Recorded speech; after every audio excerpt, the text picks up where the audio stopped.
Hola, bienvenidos al Escarabajo de Oro de la Escuela de Psicología y Filosofía Aztlán. Hoy te vamos a hablar de la resurrección como acontecimiento psicológico. Este tema apasionante de la resurrección, desde la perspectiva de la psicología del inconsciente colectivo y arquetipos de Carl Gustav Jung. Bueno, Carl Gustav Jung, este importante psicólogo suizo, al cual nosotros nos dedicamos aquí en la Escuela de Psicología y Filosofía Aztlán en Buenos Aires a enseñar, ha aportado extraordinarios conocimientos para la humanidad. Hoy te vamos a hablar de este estudio que él hiciera, de esta investigación acerca del tema de la resurrección. También otros lo han tomado desde el punto de vista de la reencarnación, también esto relacionado con las teorías del eterno retorno que desarrollara el filósofo Friedrich Nietzsche.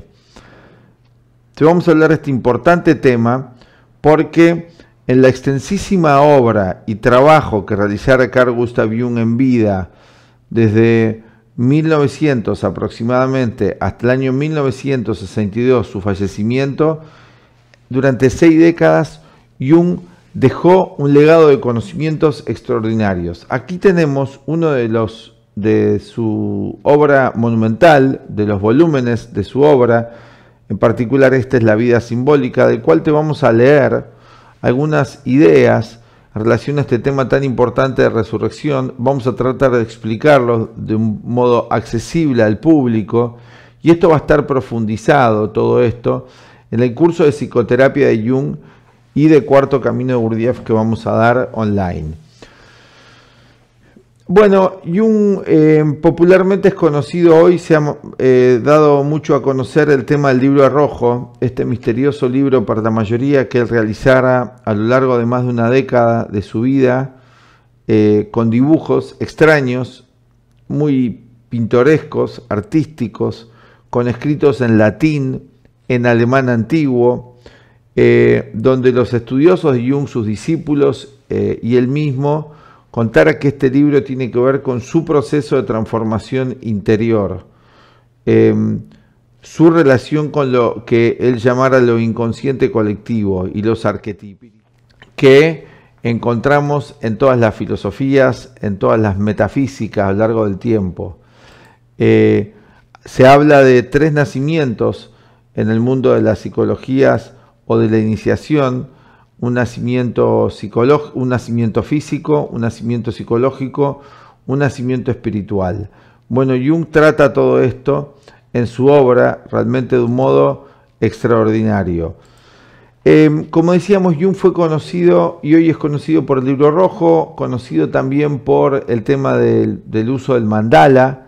Fue Jung quien empezó a utilizar el mandala con sus discípulos y sus pacientes, primero con él mismo, como un sistema de autoconocimiento importante, de conocer qué estaba expresando lo inconsciente. Jung fue también, y es muy conocido por el estudio de los mitos, importantes seguidores y discípulos de él como Joseph Campbell se encargaron de contarnos que el mito era mucho más que un mero relato fantástico de ciencia ficción, y descubrimos a partir de Jung y el trabajo continuo de Joseph Campbell que el mito contiene un depósito de sabiduría y un conocimiento de la naturaleza humana muy profundo y que tiene que ser entendido en términos simbólicos y no literales, como se suele hacer todavía en el ámbito académico en Occidente.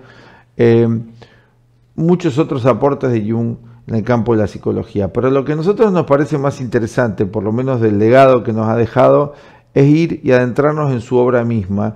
Entonces queríamos leerte hoy cómo enfoca Jung el análisis de la cuestión de la resurrección, en este caso tomando y partiendo de la base de la resurrección de Cristo. Vamos a ver en la obra de Jung, donde se entremezclan psicología, historia, antropología, metafísica, teología, realmente un conjunto de conocimientos que nosotros consideramos que son partes de un único conocimiento, que es la sabiduría, o el conocimiento unificado, como lo llamara nuestro director, experto en la psicología de Jung, Leon Azulay.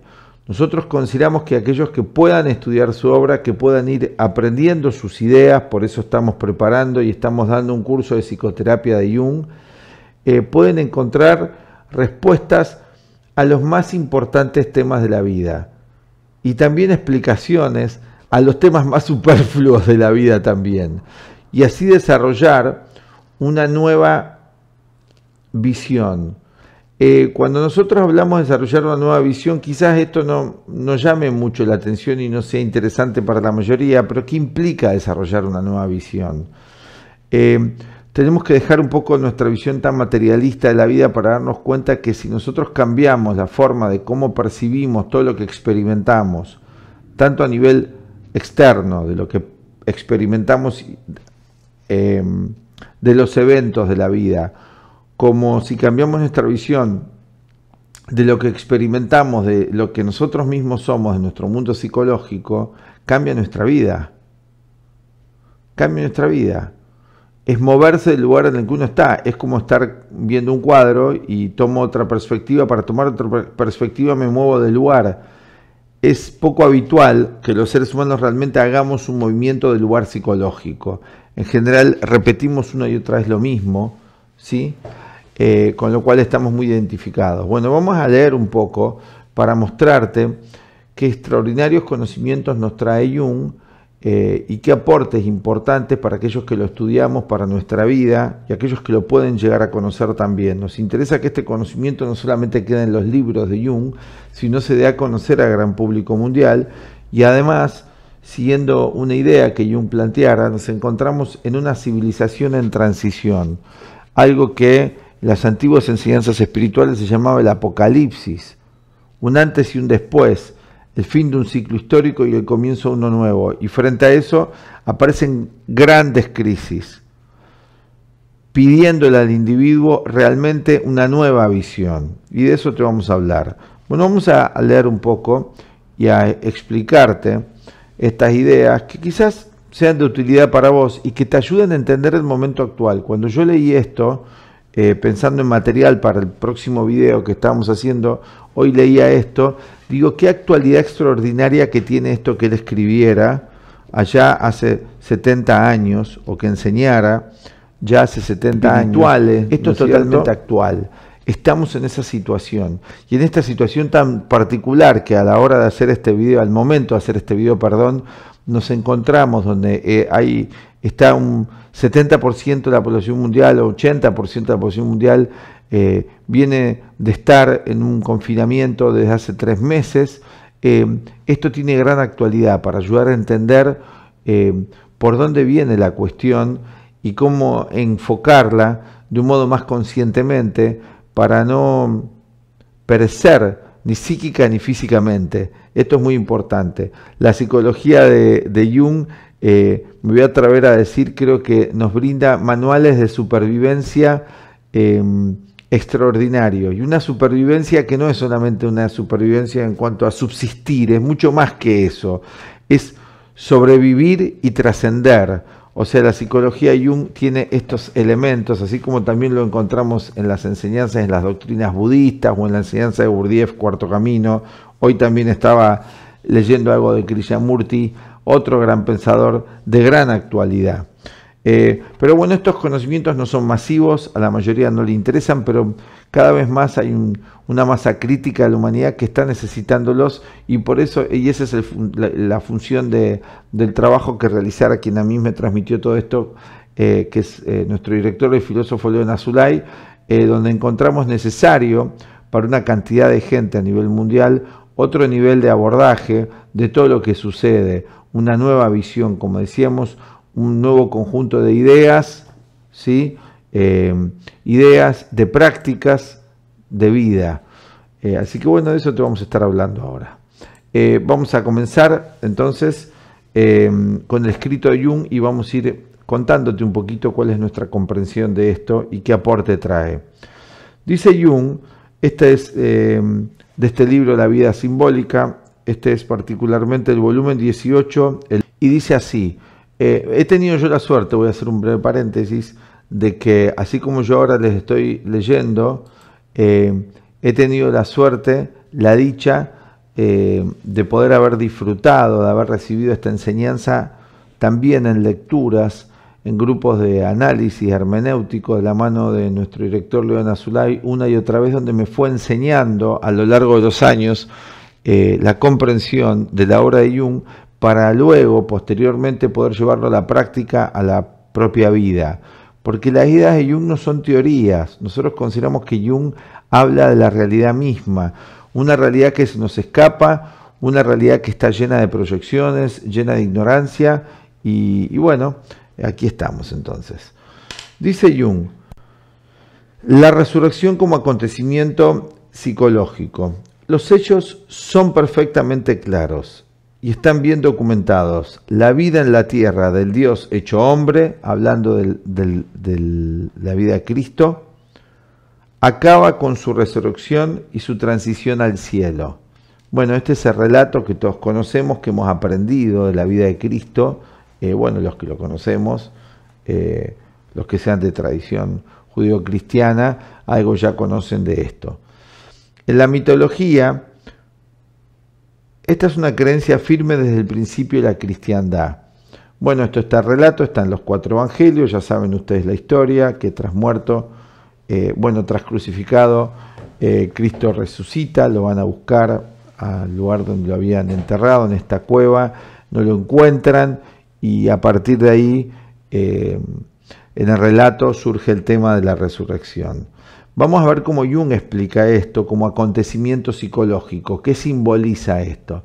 Jung hace esto muchísimo, y tengan en cuenta que esto no es arbitrario que él haga esto, que él se le ocurra tomar un hecho histórico de una enseñanza, de un conocimiento espiritual o metafísico, de una religión, y interpretarlo psicológicamente.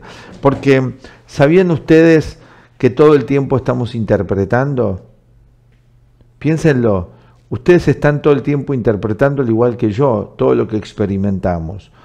En general no nos damos cuenta que estamos haciendo una interpretación, porque lamentablemente el materialismo ni siquiera trae a la conciencia del individuo, o sea, el condicionamiento materialista, ateo, ni siquiera trae a la conciencia de que hay en nosotros algo más allá del cuerpo. Entonces vivimos como si no estuviésemos interpretando la vida, pero todo el tiempo la estamos interpretando, y la interpretamos desde nuestros prejuicios, desde lo aprendido, desde nuestra ignorancia o el conocimiento que tengamos.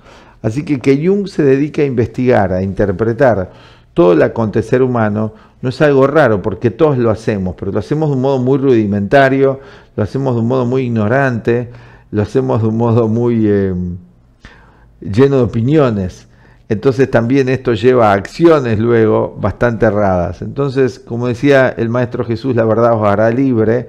El poder lograr un nivel de interpretación más preciso, como quien entiende la fórmula matemática y no inventa y dice, bueno, la fórmula matemática para mí no tiene ningún sentido porque no la entiendo. La fórmula matemática tiene un sentido, yo no la entiendo. Y si invento y si opino, voy a decir que son palitos de la fórmula matemática y que el signo igual es una raya arriba de otra raya. Podemos con todo nosotros interpretarlo literalmente, o podemos comprender los símbolos que yacen detrás de la impresión, ya sea una impresión externa de conocimientos, ya sean de eventos, o interna de lo que nosotros estamos experimentando. Pero tengan en cuenta que todo el tiempo estamos interpretando. Así que acá también Jung hace una interpretación de la vida de Cristo. Es inevitable que un ser humano haga eso. Para no hacerlo tendría que ser un mero cadáver. En la mitología, el héroe derrota a la muerte. Encontramos una y otra vez, esto no es solamente patrimonio del cristianismo, el tema de la resurrección del héroe, de que muere un héroe y es resurrecto. Esto lo encontramos en todos los mitos, en todas las tradiciones metafísicas de todos los pueblos. Y devuelve la vida a sus padres, a sus antepasados tribales, etc. El héroe tiene una personalidad más perfecta, acá tomando a Cristo como un héroe, como aquel que se sobrepone y vence el mal, la ignorancia, el mal también relacionado con la ignorancia, alcanza la sabiduría, tiene una personalidad más perfecta, rica y fuerte que el mortal normal y corriente. Bueno, esto es un arquetipo, el héroe. Jung habla de los arquetipos. Acá vamos a ver el esquema de Jung para un poco volver a las bases, ¿no? Acá lo vamos a poner. Acá tenemos nosotros el esquema de Jung. Recuerden que ya hemos hecho algunos videos y hemos explicado esto. Todo ser humano está constituido por un ego, por una conciencia. Además del ego, encontramos que hay un inconsciente personal donde encontramos los complejos y las virtudes que todos venimos trayendo. Complejos son conflictos psicológicos o digamos exámenes que todavía no hemos aprobado. Y por otro lado encontramos los programas, el software, los arquetipos en lo que Jung llama el inconsciente colectivo. Esto también está en el budismo y en otras enseñanzas. En este sentido, el héroe es aquel que va más allá del ego, o sea, es la muerte del ego de lo que estamos hablando, ¿no es cierto? No solamente la muerte física, en sentido psicológico, y de eso vamos a estar explicando un poco más, ¿no? Pero es un arquetipo, el héroe, que es uno de los programas, digamos, del inconsciente colectivo, estos software para la evolución del ser humano. El programa en la computadora, el software tiene la función de ejecutar un montón de procesos, ¿no es cierto? Si nosotros no nos damos cuenta que lo que estamos haciendo es, al usar un software, estamos desarrollando un montón de procesos, bueno, no hemos entendido muy bien nada de qué se trata eso. En este sentido, vamos a encontrar que cada arquetipo, los arquetipos, nos dan una oportunidad de aprendizaje y también son un vehículo de evolución. En este caso, el arquetipo del héroe, ¿qué representa un héroe? Una persona, un individuo que supera todas las dificultades, que tiene fe, que tiene coraje, que tiene esperanza, que nunca se rinde. Bueno, en ese sentido, apelar a estos procesos psíquicos que están en todo ser humano, no solamente proyectarlos en otros y esperarlo de otros, da otra conciencia. Entonces dice que el héroe, el que ya encarna este arquetipo, tiene una personalidad más perfecta, rica y fuerte que el mortal común y corriente, que no encarna este arquetipo. Este arquetipo lo proyecta. El ser humano más infantil espera que otro sea un héroe, no él mismo, o admira a otro que él proyecta que es un héroe. Aunque el héroe también es mortal, la muerte no aniquila su existencia, sigue viviendo de una forma un poco modificada, ¿no? Hemos hablado ya en otros videos de la posibilidad del ser humano, a través de un desarrollo muy especial, un conocimiento muy especial y una práctica muy especial, de un segundo nacimiento. El primero lo hemos tenido, que es el nacimiento físico, y el segundo nacimiento sería el nacimiento psicológico. El tomar conciencia, que nosotros, tomar conciencia no es un dato, así que ustedes pueden ver este video y repetírselo a otro, pero hay que ver si lo han logrado. Tomar conciencia que somos más que un cuerpo, no como dato intelectual, como experiencia, como vivencia, y que se traduzca en los actos de nuestra vida. Bueno, en este momento es evidente que como humanidad no hemos tomado conciencia que somos más que un cuerpo, porque estamos sufriendo un pánico extraordinario frente a una de las nobles verdades del budismo, que es la muerte, un hecho natural de la existencia. Y como Occidente no se preparó para nada para esto, cae en pánico. Pero sigamos con Jung. Aunque el héroe también es mortal, entonces, en un nivel superior de civilización, el héroe se acerca al tipo del dios que muere y resucita, como es en el caso de Osiris.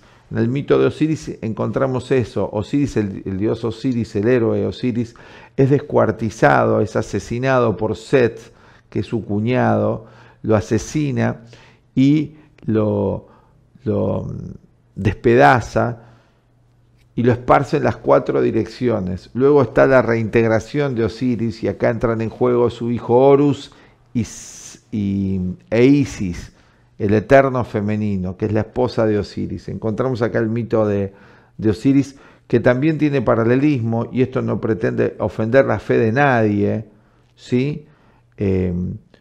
pero los paralelismos están y son muy concretos en la vida de Cristo. Cristo, en la vida, en el relato más esotérico de la vida de Cristo, en Cristo, Sofía, Cristo, María Magdalena, encontramos también esto, ¿no?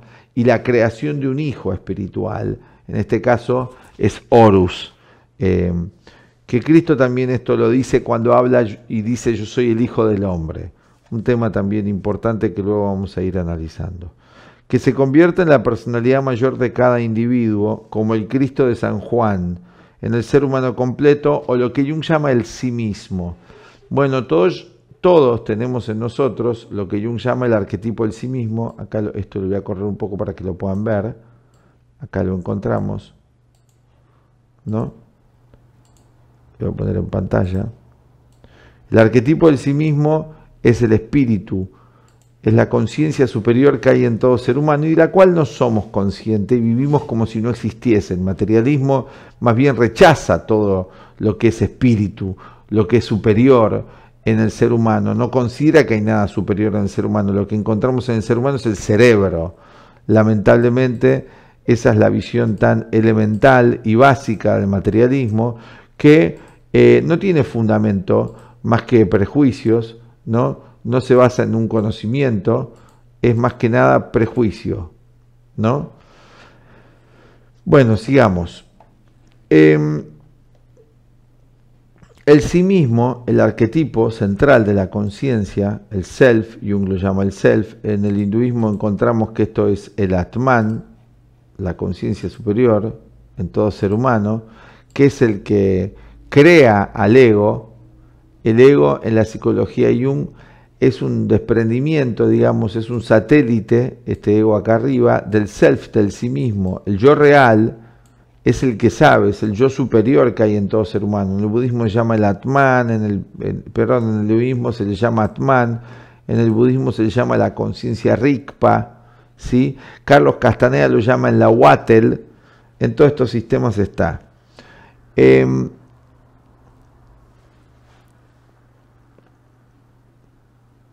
tanto que imagen colectiva va más allá del individuo en el tiempo y el espacio, por lo que no está sometido a la corruptibilidad de un cuerpo, es decir, va más allá de lo físico. El conocimiento del sí mismo está conectado casi siempre con el sentimiento de la temporalidad de eternidad. Bueno, la mayoría no llega a tener esta experiencia, más que quizás en algún momento de gran shock o de inmortalidad, pero encontramos los relatos de individuos a lo largo de toda la historia que hablan de otra conciencia y de otra experiencia en sí mismo. Por lo tanto, deberíamos considerarlo como posible, y en el caso de que nos dedicamos a una práctica tan especial como la psicología de Jung o el cuarto camino de Gurdjieff, podemos acceder a esa conciencia y podemos lograr que esa conciencia sea nuestra guía a través de prácticas muy específicas. Bueno, lo llaman el Atman en el hinduismo y es una conciencia superior suprapersonal. No sabemos qué es un arquetipo, dice Jung, por qué está formado, pues no tenemos acceso a la naturaleza de la psique, pero sabemos que los arquetipos existen. Eso es muy bueno lo que dice. No sabemos qué son en sí, qué es en sí el sí mismo, esta entidad espiritual y los otros arquetipos también, pero sabemos que existen, porque todo lo que existe, todo lo que vemos como fenómeno, no podría existir si no tuviese un arquetipo que le haya dado vida. El arquetipo es el mundo de las ideas. Detrás de cada cosa que existe en el universo, existe una idea. Esto es arquetipo, una idea primordial. Entonces los arquetipos sí los vemos en la práctica, porque constituyen todo lo que existe. Inclusive está el arquetipo humano, hombre, mujer, animal, vegetal, mineral. Todo eso son arquetipos. Luego tenemos los arquetipos de las distintas especies, el arquetipo de león, el arquetipo de hormiga, ¿sí? Todo esto obedece a que a priori había un proceso, ¿sí? Un orden implicado, como dice en la física cuántica David Bohm, y luego un orden explicado. El orden implicado sería el arquetipo, el orden explicado lo manifiesto de ese arquetipo. Immanuel Kant habla de lo mismo también cuando habla de los imperativos categóricos, algo imperativo que imprime una categoría, una forma de ser, una forma de existir, etc.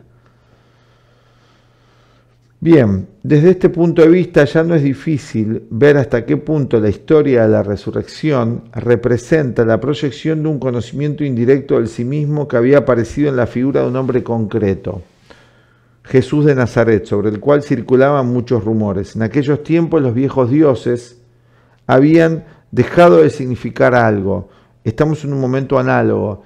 Esto obedece a razones astrológicas, al proceso histórico, que cada 2160 años hay un cambio del eón a ión de la era histórica y muere una civilización. Estamos en este momento en la muerte de una civilización y el nacimiento de una nueva. Por eso es un momento tan crítico. En la época de Cristo también se encontraban en un momento análogo, no a nivel tan global y mundial como es ahora, era local eso, pero los viejos dioses romanos ya se encontraban en decadencia.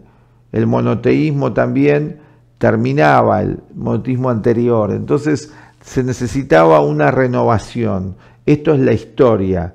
Nada se queda para siempre, así como el cuerpo tiene un nacimiento, un desarrollo y una muerte, las culturas y las civilizaciones también. Las grandes religiones también. Esta muerte es una transformación. Así que bueno, en ese momento se encontraba y aparece este Maestro Jesús que, según la tradición esotérica, se considera que es una avatara, es un ser que viene a imprimir el nuevo proceso histórico, ¿sí?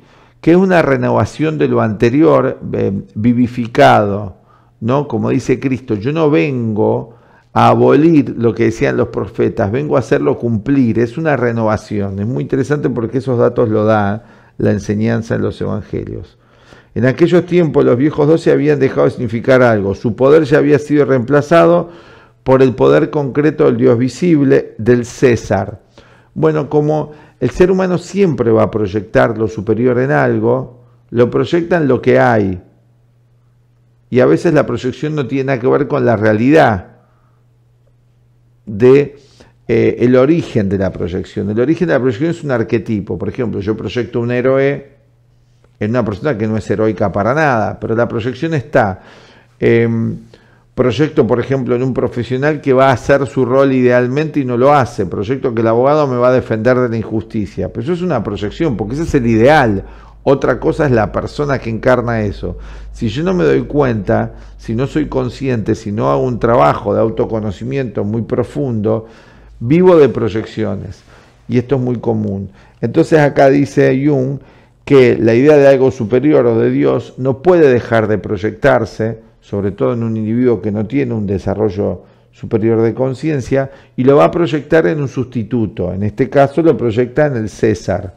Tengan en cuenta que el Imperio Romano, ya cuando aparece Cristo, ¿no es cierto?, y los 3 siglos posteriores, se encontraba en decadencia. Por eso pudo ser reemplazado por el monoteísmo. Cuando una cultura o una situación está en pleno auge de desarrollo, es difícil erradicarla, vencerla o que pierda poder. Pero sí cuando está en agonía, porque se terminaba la era histórica, se terminaba la era de Aries. Esto tiene que ver con conocimientos astrológicos más allá del prejuicio academicista. La astrología es una ciencia muy profunda que Jung estudiara y hay que estudiarla antes de hablar, antes de criticarla. Como cualquier cosa uno debería hacerlo si es honesto intelectualmente por lo menos, o moralmente. Su poder ya había sido reemplazado por el poder concreto del Dios visible, el César, cuyos sacrificios eran los únicos obligatorios. Pero esta sustitución era tan insatisfactoria como la de Dios por el Estado comunista. Bueno, esto lo encontramos también en la modernidad. Si ustedes viajaban a la Unión Soviética en el año 30 o 40, encontraban unas estatuas de Stalin que eran parecidas a las estatuas griegas o a las estatuas que encontramos en el Vaticano, ¿no es cierto? Se lo endiosaba y habían representado. Inclusive había marchas con la foto gigantesca de los líderes, y sigue habiendo, ¿no es cierto?, donde se proyecta lo superior en eso, en una idea política. Pero es una proyección, no corresponde a lo superior la idea, hay que analizarla a ver si tiene una correspondencia con lo superior. Ahí está la cuestión. no es un prejuicio, hay que estudiar si eso corresponde con la naturaleza de lo que es realmente lo superior o algo divino. Fue un intento desesperado de crear, aunque el material fuera dudoso, un monarca espiritual, un pantocrátor omnipotente en oposición a la divinidad concretada en Roma, que es el tema del emperador, ¿no? La historia tiene su inteligencia, tiene su necesidad, no todos los humanos estamos en la misma etapa evolutiva y algunos necesitan de esta proyección infantiles como el nene hace todo proyección al mundo adulto. Después cuando va creciendo se ve que proyectó a su padre y su padre no era lo que se imaginó, ni su padre ni su madre, o para bien o para mal, pero es conflictivo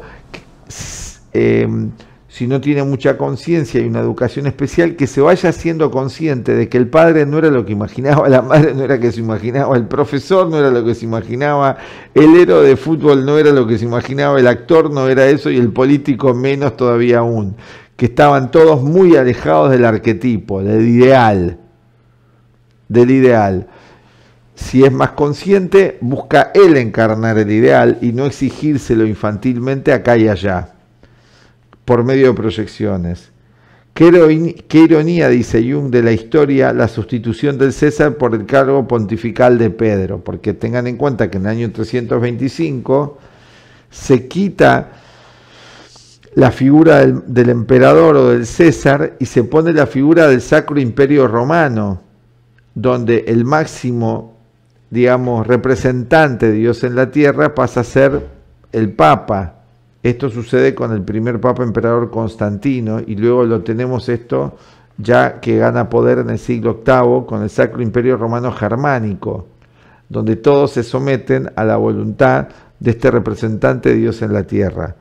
La necesidad de una autoridad espiritual se volvió tan apremiante porque solo había un individuo divino, el César, y esto fue trasladado, mientras que todos los demás eran anónimos y no tenían ni siquiera unos dioses privados que escucharan sus plegarias.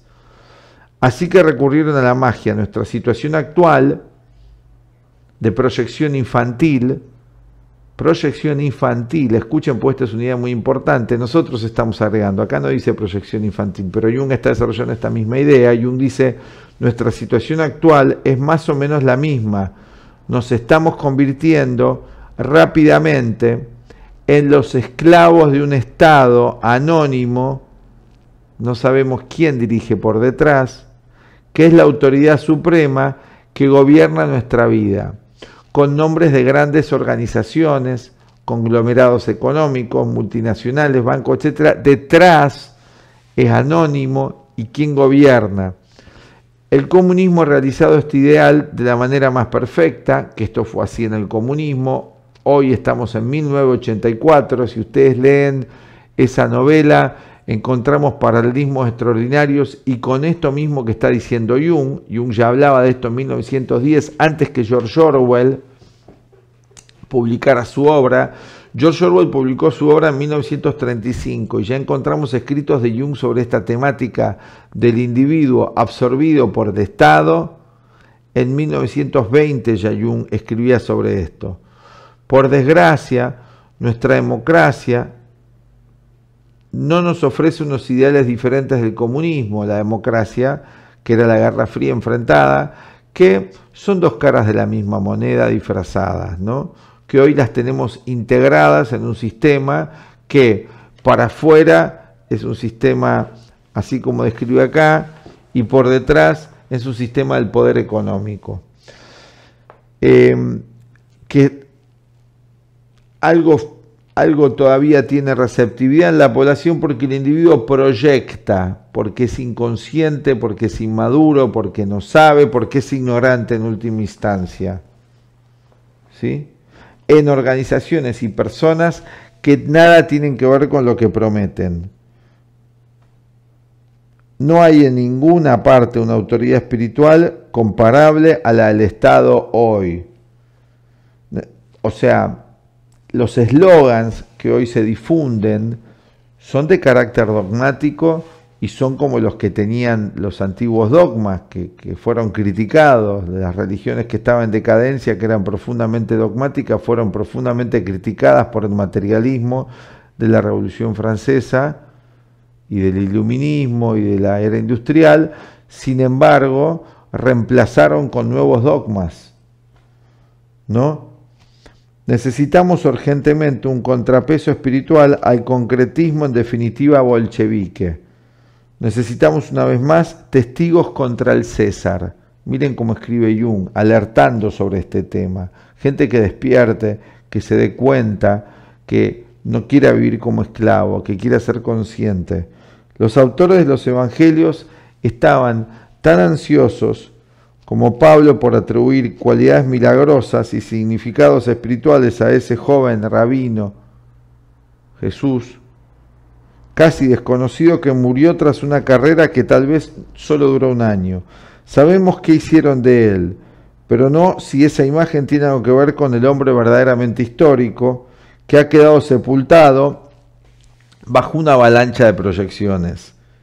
No sabemos si era el Cristo y Logos que vive eternamente, pero no importa, pues la imagen de Dios hecho hombre vive en todos los seres humanos y se ha encarnado, es decir, proyectado en Jesús para hacerse visible y que la gente pueda entenderlo como su propio hombre interior, como su sí mismo. Bueno, no es que ha sido negativo eso completamente, al contrario, significa un aprendizaje para la humanidad. La proyección en Cristo como ser superior lo lleva a todo lo superior que puede encontrar en sí mismo si realiza ese proceso. Hoy la gente, por lo menos a nivel de la vigilia, a nivel consciente, a nivel del ego,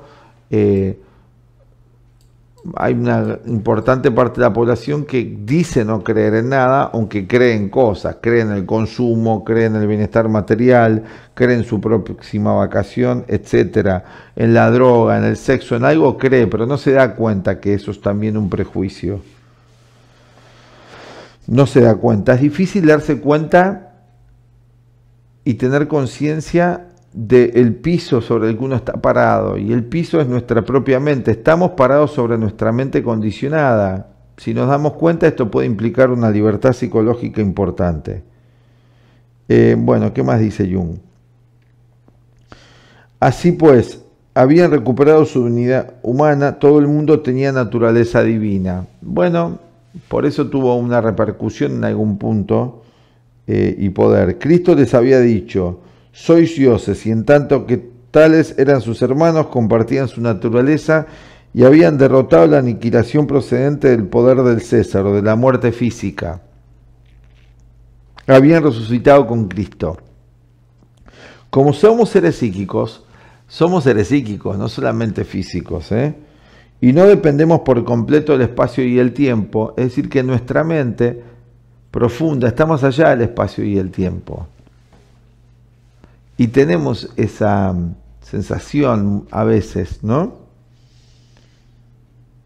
Hoy cada vez menos, porque el pánico impide todo aprendizaje.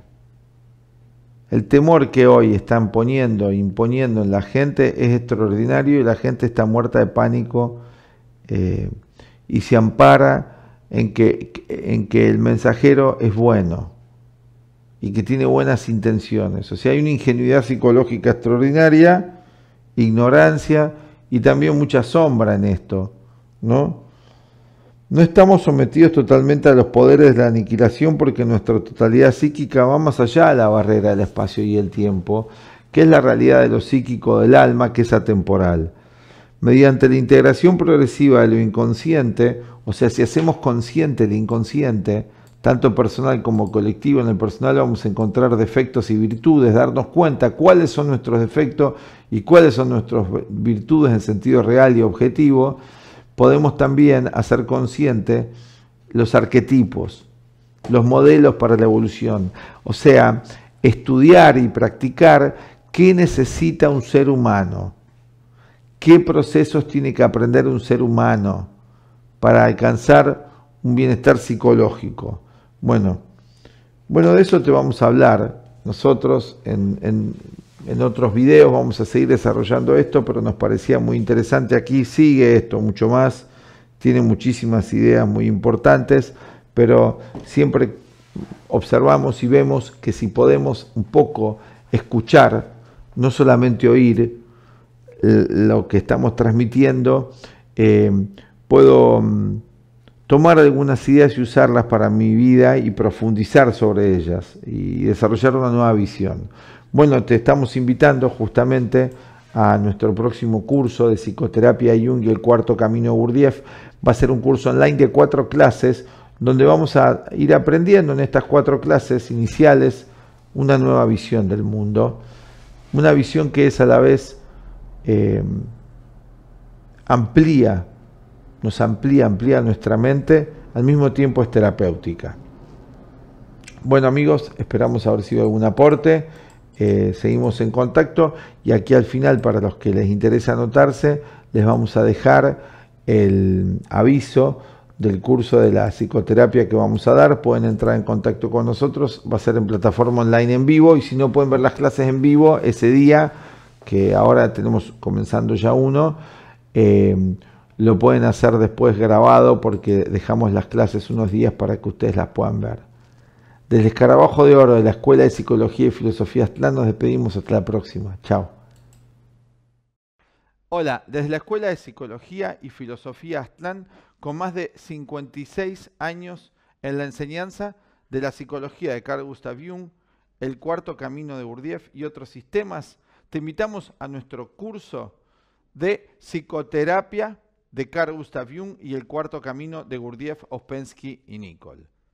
Los aportes de este psicólogo suizo a la psicología moderna son realmente invalorables. En este curso ofreceremos una guía práctica para aplicar los principios junguianos en nuestra vida cotidiana. Complementariamente también vamos a aprender el sistema del cuarto camino. Este sistema propone el desarrollo armónico del ser humano sobre su aspecto físico, sobre su aspecto emocional y mental, a través de técnicas psicológicas muy precisas. Estamos en una civilización en transición, como dijera el gran psicólogo suizo Carl Gustav Jung.